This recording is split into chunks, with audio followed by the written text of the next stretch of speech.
Vamos começar hoje com uma imagem, assim, muito forte. Imagina uma mulher grávida, Clea, ajoelhada na calçada. Manhã de dezembro, 1968. E ela tá ali esfregando desesperadamente um muro pichado. Letras vermelhas, gritando: Aqui mora um bandido comunista. Essa cena impactante abre nossa conversa sobre o livro No Muro da Nossa Casa, da Anna Kiefer. E olha, o momento histórico a chave, né? Isso acontece logo depois do AI-5, o Ato Institucional número 5.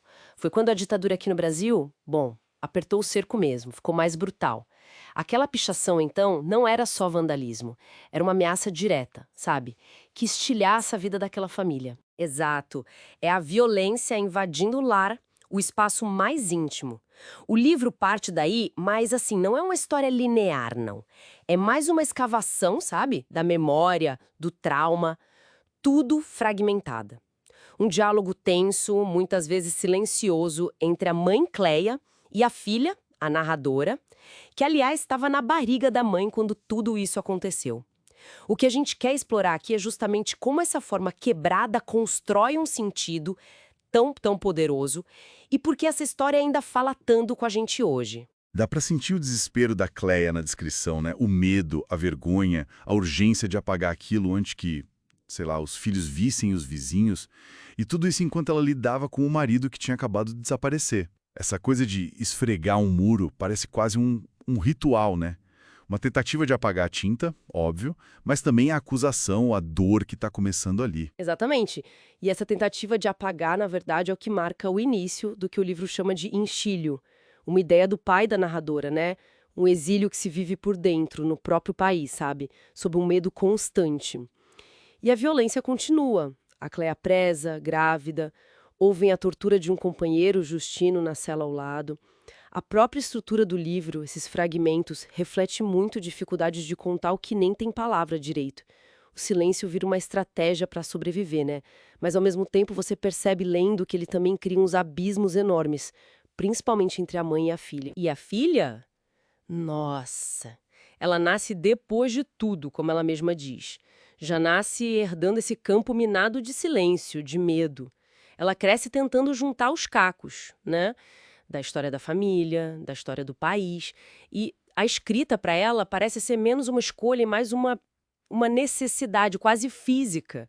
Um jeito de respirar, de tentar entender a mãe, o país, ela mesma. Mesmo que para isso ela precise encarar o vazio de memórias que nem são dela, como a história do muro, que ela só vai descobrir muito depois, pelo tio Lúcio. Isso é muito interessante no livro, como a verdade vai chegando aos pedaços. Sem dúvida. E essa relação mãe-filha é o coração do livro, né?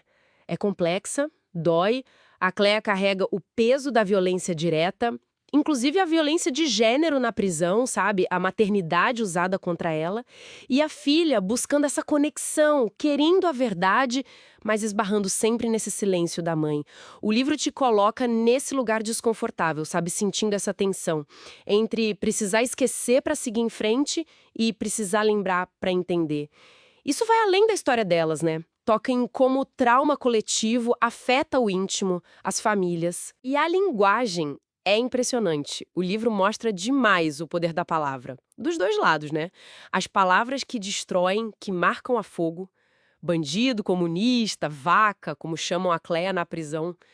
Terrível. Mas aí, ao mesmo tempo, tem a escrita da filha, que é essa ferramenta de escavar, quase uma arqueologia pessoal. É uma busca por uma língua que consiga dar conta do vivido, mesmo que seja uma língua ferida, marcada pela falta. Precisamente. É uma escrita que não vem com respostas fáceis, não. A força do livro está muito nessa honestidade brutal, sabe?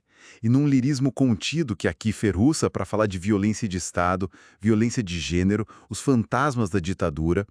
É uma meditação muito profunda sobre memória pessoal e coletiva e sobre como o trauma ele vaza, ele passa de geração para geração. A coragem está em olhar para essas feridas de frente, e o jeito como ela faz isso te pega, te envolve na leitura. E ao focar numa história que a própria narradora chama de esquecida e desimportante, sem aquele heroísmo clássico de resistência, sabe? O livro acaba iluminando justamente a experiência de tantos brasileiros comuns. Pessoas cujas vidas foram atravessadas pela ditadura de formas mais silenciosas, talvez, mas não menos devastadoras. Isso dá uma dimensão muito universal para a obra, eu acho. Fica, então, talvez, uma reflexão para a gente levar. Diante desse passado que parece que não passa, né, como esses atos íntimos de escrever, de tentar dialogar, mesmo que seja um diálogo difícil, cheio de silêncio, como no livro, se tornam tão necessários. Não só para lembrar, mas para sobreviver e, quem sabe, para reinventar o presente. O que acontece quando aquelas letras que tentaram apagar de um muro pessoal continuam ecoando de alguma forma nos muros coletivos do nosso tempo? Ler no muro da nossa casa é, sem dúvida, encarar essas perguntas de um jeito que só a literatura permite.